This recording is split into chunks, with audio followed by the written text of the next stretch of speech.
नमस्कार दोस्तों, मैं देवेंद्र साहू स्वागत करता हूं आप सभी का आपके अपने ऑनलाइन प्लेटफॉर्म पर।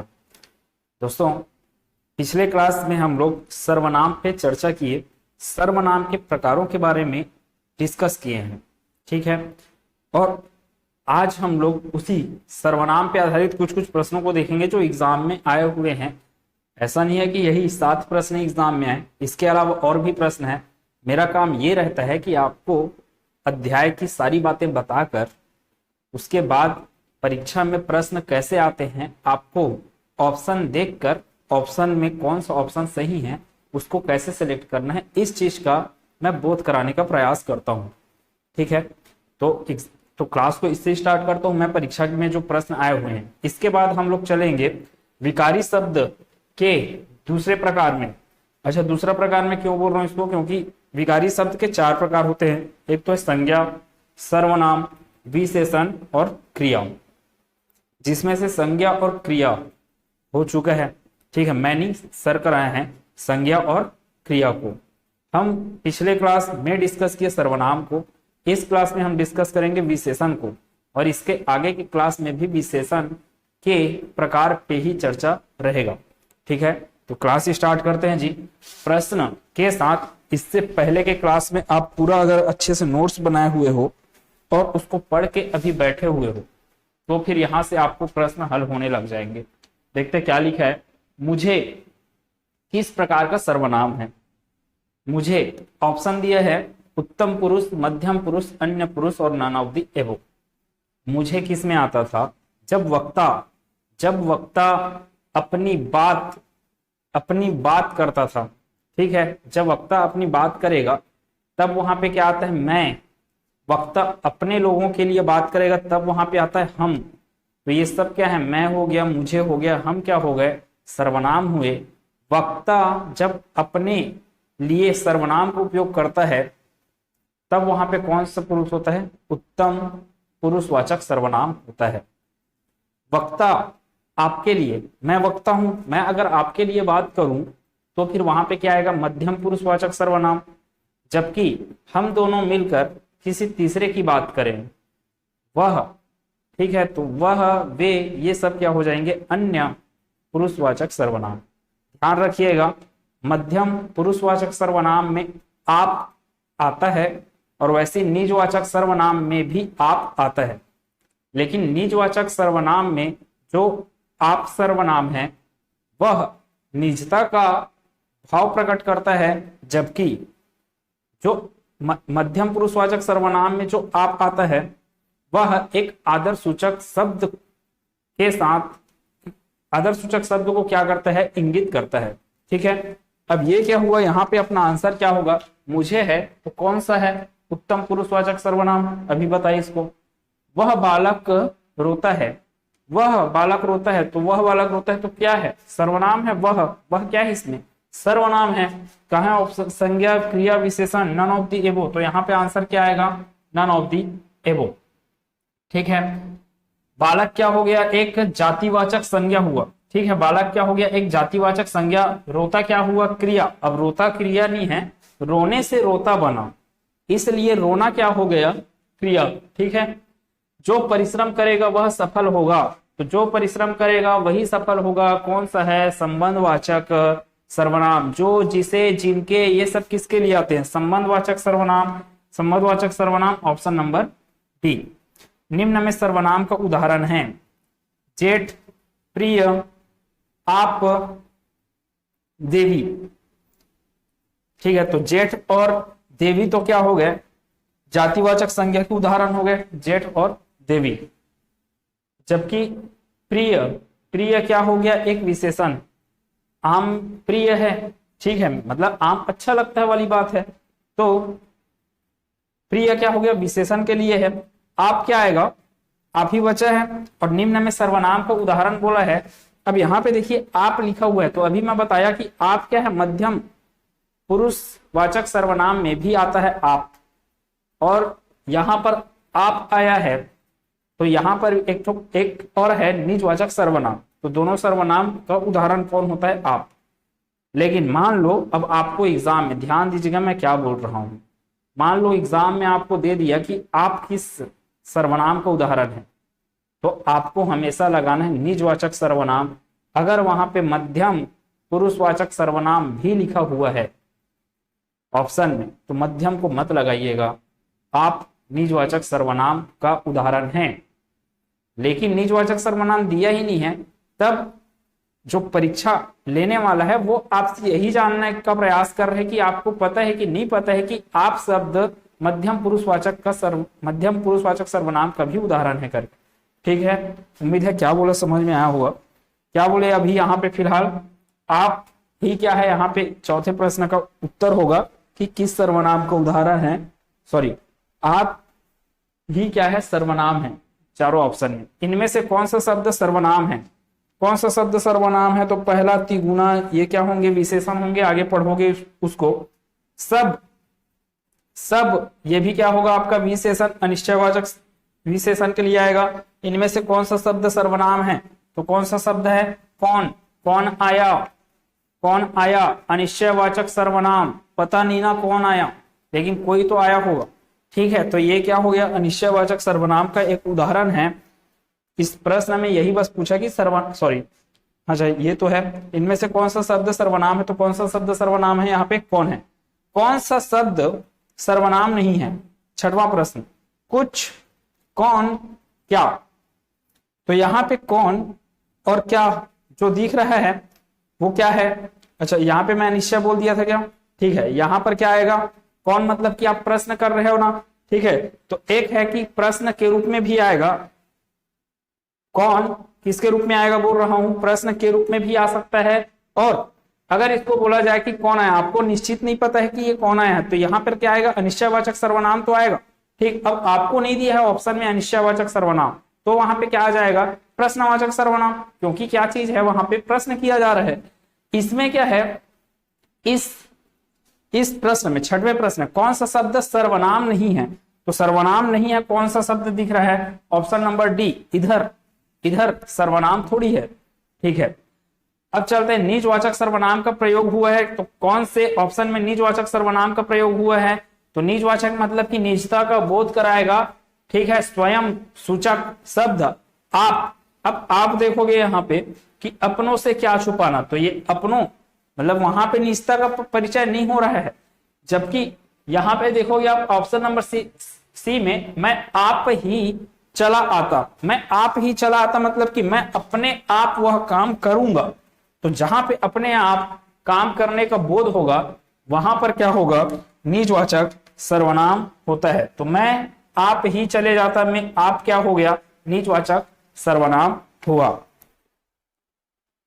ठीक है, इतनी बातें। अब चलते हम लोग अपने नेक्स्ट टॉपिक पे, अर्थात नए अध्याय के ऊपर। नया अध्याय क्या कहलाएगा आपका? विशेषण। अब ध्यान दीजिएगा, मैं विशेषण के लिए क्या बोला था, एक तो संज्ञा है और सर्वनाम है।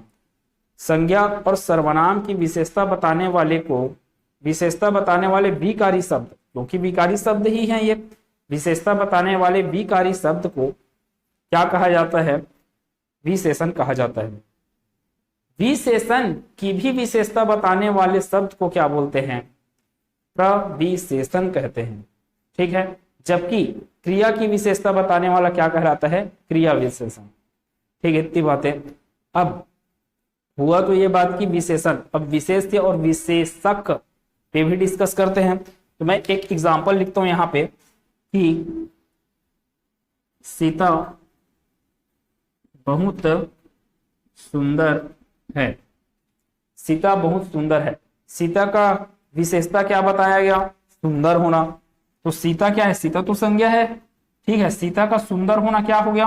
विशेषता। तो ये सुंदर क्या कहलाएगा?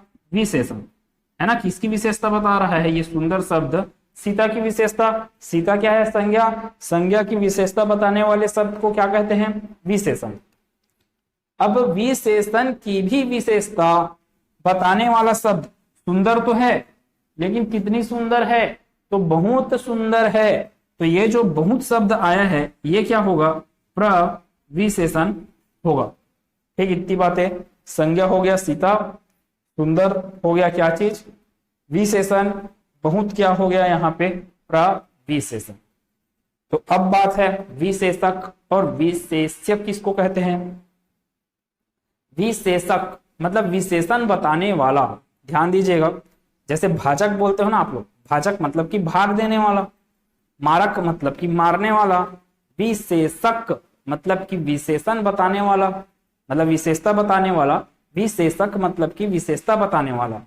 तो इस लाइन में विशेषता बताने वाला शब्द आपको कौन सा दिख रहा है, ये सुंदर ही तो है, विशेषता बताया जा रहा है। किसके द्वारा विशेषता बताया जा रहा है, इस सुंदर शब्द के द्वारा ही तो विशेषता बताया जा रहा है। तो विशेषण को ही क्या बोलते हैं, विशेषक बोलते हैं। इस चीज को दिमाग में रखिए। अब विशेषण या फिर विशेषक, इसलिए मैं यहां पे लिखा हूं विशेषण ऑब्लिक विशेषक। अब देखो किसकी सुंदरता को बताया जा रहा है, किसकी सुंदरता को बताया जा रहा है, तो सीता की सुंदरता को बताया जा रहा है। किसकी सुंदरता को बताया जा रहा है, सीता की सुंदरता को बताया जा रहा है। इसलिए सीता, सीता क्या होगी, विशेष्य, मतलब सीता क्या हो जाएगा, विशेष्य हो जाएगा। ठीक है, तो यहां पर सीता क्या होगा, विशेष्य,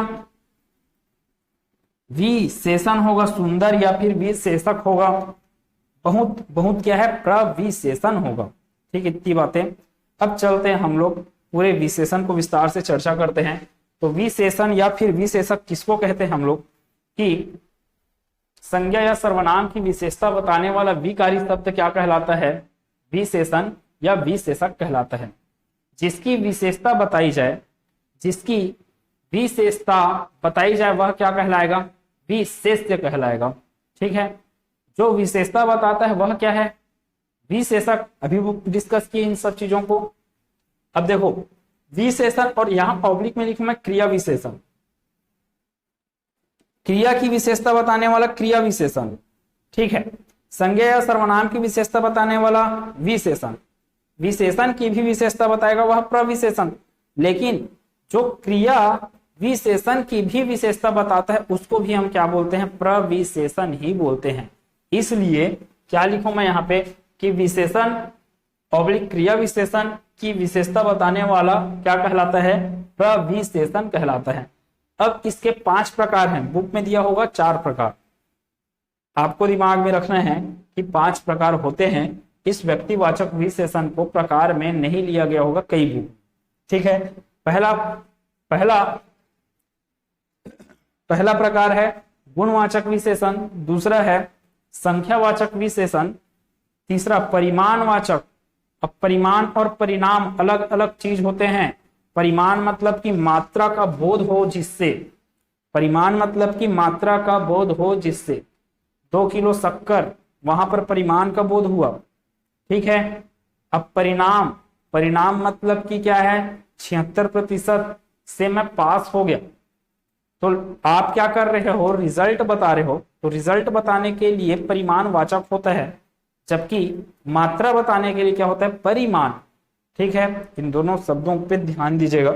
यहां पर लिखा हूं मैं परिमाण वाचक, मतलब कि मात्रा का बोध हो, जो गुण मात्रा का बोध कराए, जो गुण मात्रा का बोध कराए वह कौन सा विशेषण कहलाएगा, परिमाणवाचक विशेषण कहलाएगा।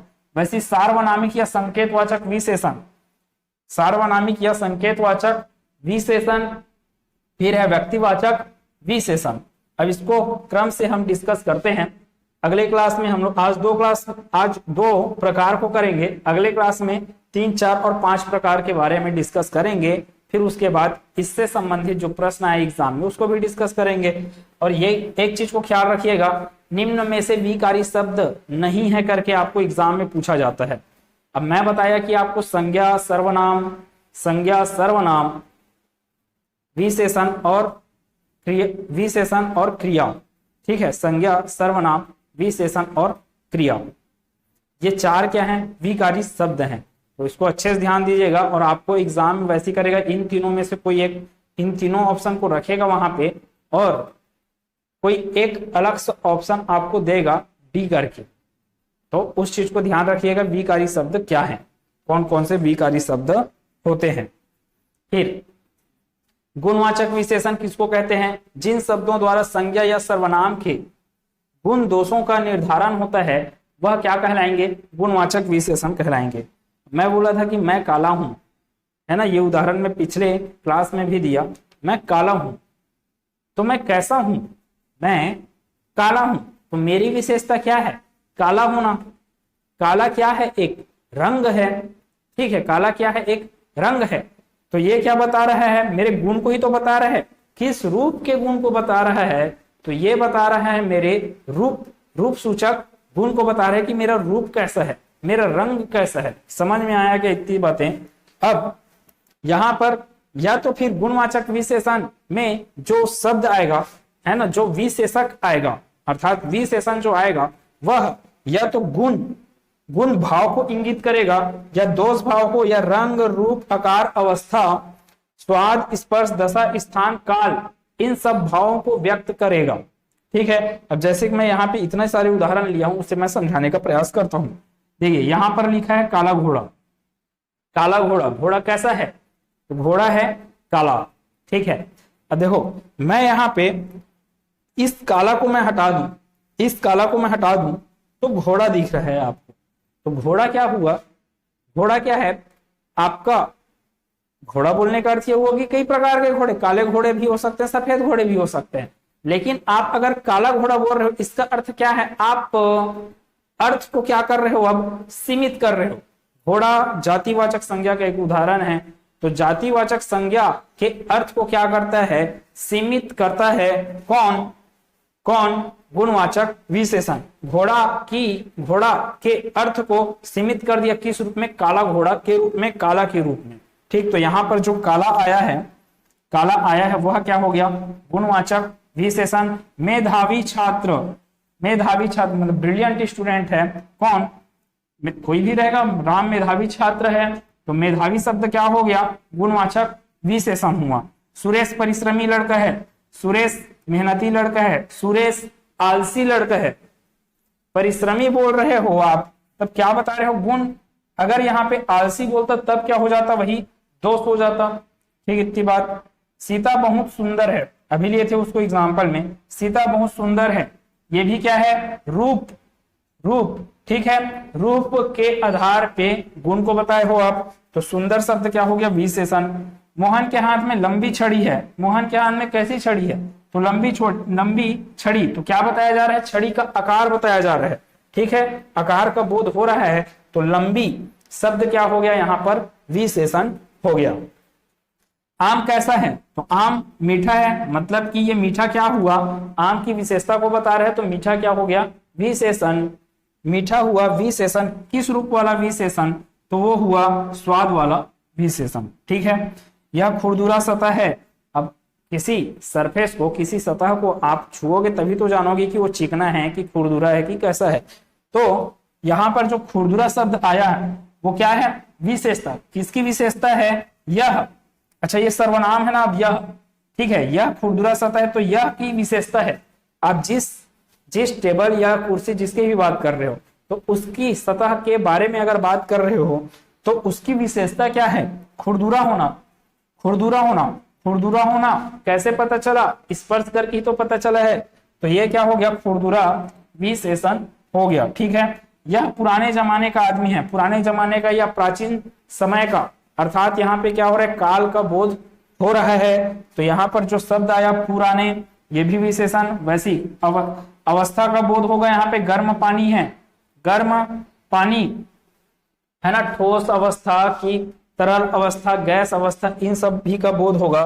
तो या फिर गर्म पानी बोल रहे हो तो ठंडा अवस्था या गर्म अवस्था, इन सब का बोध हो रहा है। तो यहाँ पर क्या हो गया, गर्म क्या हुआ, विशेषता हुआ। ग्रामीण जीवन में गरीबी है, कहाँ गरीबी है, ग्रामीण जीवन में, तो ग्रामीण क्या हो गया, विशेषता।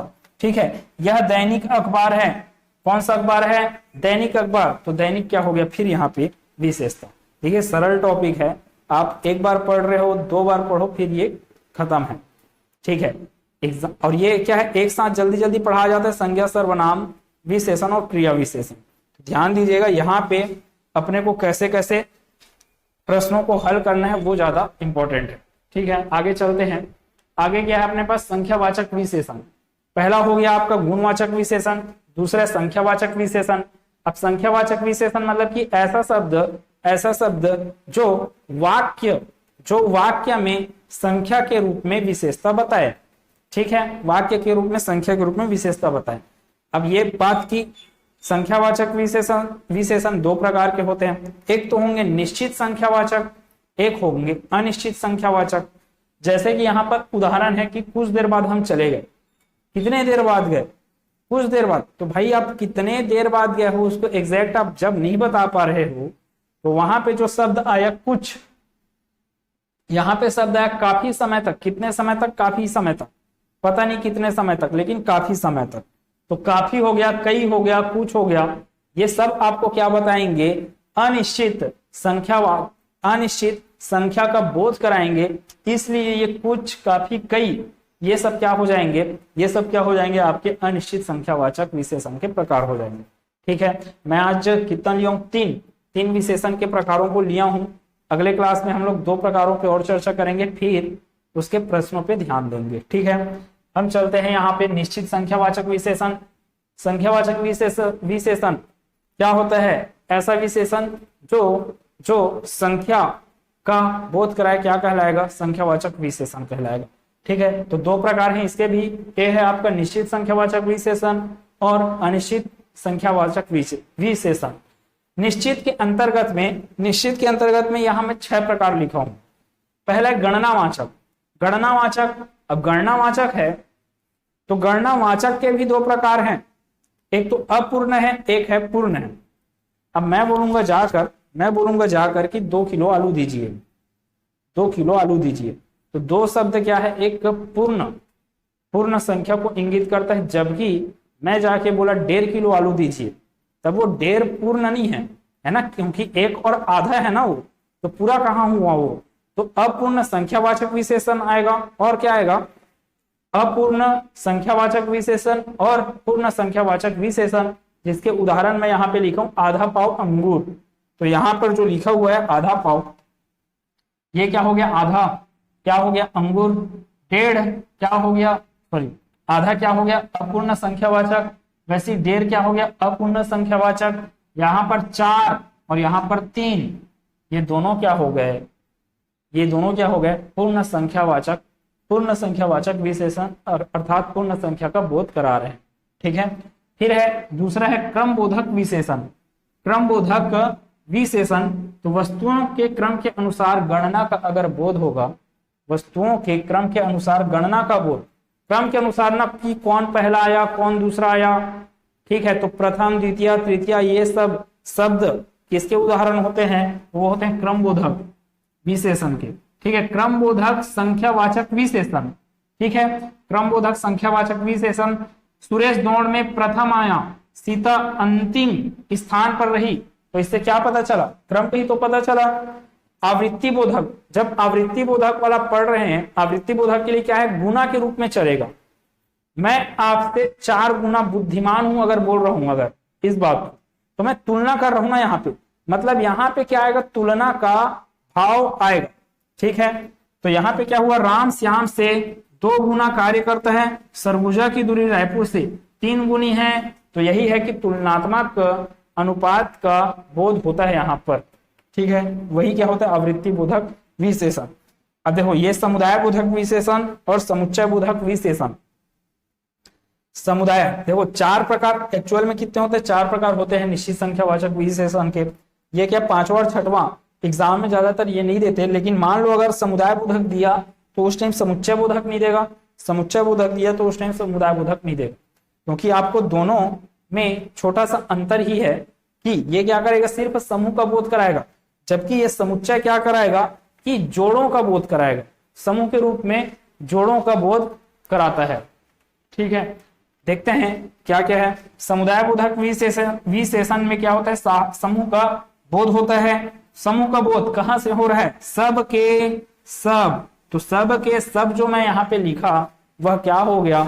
वह क्या हुआ? समुदाय बोधक विशेषण का उदाहरण है। चारों लोग, अब देखो यहाँ पे आया चारों लोग, तो ये जो चारों लोग में चारों जो आया वो किसको बता रहा है? सभी के समूह को बता रहा है, इसलिए क्या होगा? चारों जो लिखा है वो क्या होगा? समुदाय बोधक विशेषण का उदाहरण है। वैसे 1 दर्जन केला, अब 1 दर्जन केला में 1 आया करके मत बोलिएगा, एक दर्जन केला मतलब कि 12 केला का समूह। तो ये जो शब्द है एक दर्जन, ये किसको बता रहा है? आपके समुदाय बोधक विशेषण को बता रहा है। ठीक है, प्रत्येक बोधक विशेषण, प्रत्येक बोधक विशेषण मतलब कि हर एक का क्या होगा? अपने को ज्ञान होगा, बोध होगा। हर एक को क्या करना चाहिए? गृह कार्य करना चाहिए। मतलब हर एक को क्या होना है? हर एक को गृह कार्य करना है। हर एक क्या आया वहां पे? हर एक को गृह कार्य करना मतलब होमवर्क करना है। तो हर एक क्या हो गया यहाँ पर? विशेषण हुआ। वैसी मैं प्रतिदिन, तो यहाँ पर प्रतिदिन आया, मैं प्रतिदिन टहलता हूं। ठीक है, मैं कब कब टहलता हूं? तो मैं प्रतिदिन टहलता हूं। तो जो प्रतिदिन आया वह क्या हो जाएगा? प्रत्येक बोधक विशेषण। फिर है समुच्चय बोधक। समुच्चय बोधक इसमें रहेंगे, जोड़ी के रूप में रहेंगे या फिर जोड़ों का आपको अनुभव कराएंगे। जैसे मैं यहाँ पे उदाहरण में लिखा हूं 1 से 10 तक, 1 से 10 तक अभाज्य संख्याओं की संख्या कितनी है? तो 4 है। 2 होता है, 3 होता है, 5 होता है, 7 होता है। तो ये क्या कराया? समूह का तो बोध करा रहा है आपको, लेकिन एक जोड़ों का बोध करा रहा है। किन जोड़ों का बोध करा रहा है? अभाज्य संख्याओं के जोड़ों का भी बोध हो रहा है। तो यहाँ पर क्या हो जाएगा? समुच्चय बोधक विशेषण। और मान लो इसी को आपको दे दिया कि 1 से 10 तक 4 अभाज्य संख्याएं हैं, में कौन सा विशेषण है? और समुच्चय बोधक ना देखिए, वहां पे अगर दे दिया समुदाय बोधक, तब आंसर क्या हो जाता? फिर समुदाय बोधक। दोनों ऑप्शन में नहीं रहेंगे, इस चीज का विशेष ख्याल रखेंगे। फिर है सभी के पास एक जोड़ी पैर है। तो एक जोड़ी जो शब्द आया वो क्या हुआ? एक जोड़ी क्या हो गया? विशेषण। वैसे 1 से 10 तक 4 अभाज्य संख्याएं, 4 अभाज्य संख्याएं क्या हो गया? यहाँ पे जोड़ा को इंगित कर रहा है। हम 21वीं सदी में जी रहे हैं, तो 21वीं जो आया है शब्द, 21वीं सदी वाला जो शब्द है, 21वीं सदी मतलब कि क्या है? वर्षों का समूह दिख रहा है यहाँ पे। ठीक है, तो समुच्चय बोधक का भी एक उदाहरण हुआ। फिर है अनिश्चित संख्यावाचक विशेषण। जहां पे निश्चित संख्या का बोध ना हो, कुछ देर बाद हम चले गए, तो यहाँ पर जो आया कुछ, वैसे यहाँ पर काफी, यहाँ पर कई, ये सब क्या हो गए? अनिश्चित संख्यावाचक विशेषण के उदाहरण हो गए। इसको पहले भी डिस्कस कर लिया अभी कि संख्यावाचक विशेषण हो गया, दोनों प्रकार हो गया। तीसरे के बारे में डिस्कस करते हैं, परिमाणवाचक। अब परिमाण से मैं क्या बताया था आपको कि परिमाण मतलब की मात्रा। अब मात्रा है तो सिंपल सी बात है, माप तौल की इकाई चलने वाला है। यहाँ पे माप तौल की इकाई चलने वाला है। ठीक है, तो इसके भी 2 प्रकार हैं, एक है निश्चित और दूसरा है अनिश्चित। जब मैं निश्चित परिमाणवाचक विशेषण के बारे में बोलूंगा तो मैं मात्रा की तो बात करूंगा, लेकिन एकदम परफेक्ट मात्रा की। 2 किलो आलू लिखा यहाँ पे, 1 तोला सोना। कितना तोला सोना? 1 तोला सोना। कुछ सोना अगर मैं बोला तो कितना सोना? कुछ सोना। कुछ मतलब कि पता ही नहीं ना कितना चाहिए। कुछ का अर्थ ही समझ में नहीं है कि 1 पाव का है कि मतलब किसी भी जैसे आलू की ही बात की, कितना आलू चाहिए आपको? तो 1 पाव आलू की, 1 किलो आलू की, वो बोल दिया ना कुछ आलू दे दो करके, तो उससे आपको निश्चितता का बोध नहीं हो रहा है। तब क्या होगा? अनिश्चित परिमाणवाचक विशेषण। जैसे कि मैंने 2 किलोग्राम आलू खरीदा, यहाँ पे निश्चितता है। मैंने 1 तोला सोना खरीदा, यहाँ पर भी निश्चितता है। कितना मीटर कपड़ा? 10 मीटर कपड़ा दीजिए, यहाँ पर भी निश्चितता आ रहा है। जबकि गन्ने का रस थोड़ा कम मीठा है, दाल में नमक कम है, चाय में शक्कर बहुत है। कितना बहुत है तो पता नहीं, लेकिन बहुत है। कितना कम है तो पता नहीं, कितना कम है लेकिन कम है। ठीक है, तो कम होने की मात्रा नहीं पता, बहुत होने की मात्रा जहां पे नहीं पता है, वहां पर क्या हो जाएगा? निश्चय मात्रा के रूप में ना अनिश्चित परिमाणवाचक विशेषण। उम्मीद है सब चीज ठीक समझ में आ रहा होगा। थोड़ा सा आपको पढ़ने की बिल्कुल जरूरत है। जितना हो सके, जहां से आप, ऐसा नहीं कि कोई क्लास अटेंड कर लिए तो बुक पढ़ने का जरूरत ही नहीं है। बुक नहीं पढ़ोगे तो चीजें कवर नहीं होंगी, क्योंकि एक्स्ट्रा चीजें आपको सीखना है तो बुक तो पढ़ना ही पड़ेगा। ठीक है, तो अगले क्लास में मिलेंगे जहां पे इसके आगे के प्रकारों के बारे में डिस्कस करेंगे। खुश रहिए, मस्त रहिए, स्वस्थ रहिए, आनंदित रहिए, चिंता मुक्त होकर बिल्कुल अच्छे से पढ़ते रहिए। धन्यवाद।